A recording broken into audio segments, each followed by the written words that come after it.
You're right that this pragmatism is quite necessary, and so, yeah, it's there's nothing safer than being a radical with a utopian vision that's never going to be tested. That's called political purity. Mm-hmm.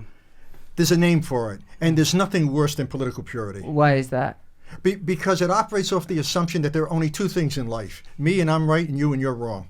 Mm-hmm. Yeah, there's a lot of that going on. Do you think at the moment? There's a lot of that going on. Yeah, yeah. Well, I think that political purity is also result in the worst types of exclusion. Absolutely. And I think in terms of looking at a collective politics, what does it mean to have a discussion? And again, I know you've had problems trying to deal with this.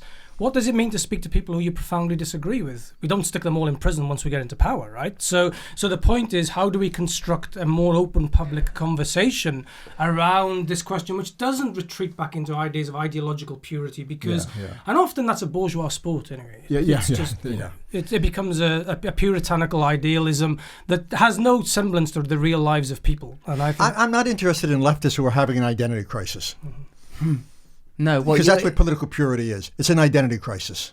It means you have to define yourself in a way that excludes everybody else because the self-righteousness makes you feel good. Yeah, I'm seeing a lot of this. I'm seeing a lot of people that are active about things that don't involve sacrifice. You don't have to give anything up. Forgive me, Brad, if I say this wrong. I'm trying to articulate this properly, But look, for those of us, all of us, who engage in this work, remember, in any fascist regime, the first people to go are the intellectuals. Don't kid yourself. They're the first to go.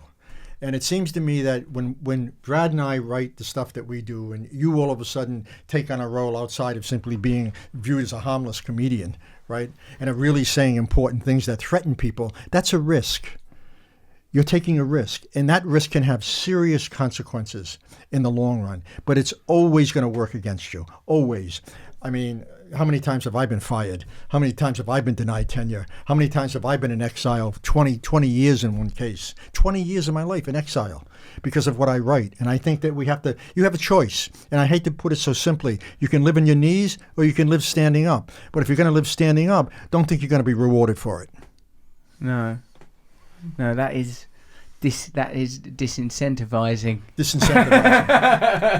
And depoliticizing. Thanks for watching this podcast and going all the way to the end of it. Would you so kind as to click the bell? It might not be there, could be over there. And subscribing so that we can infiltrate your serenity and peace of mind with jangling bells and buzzes. Thank you.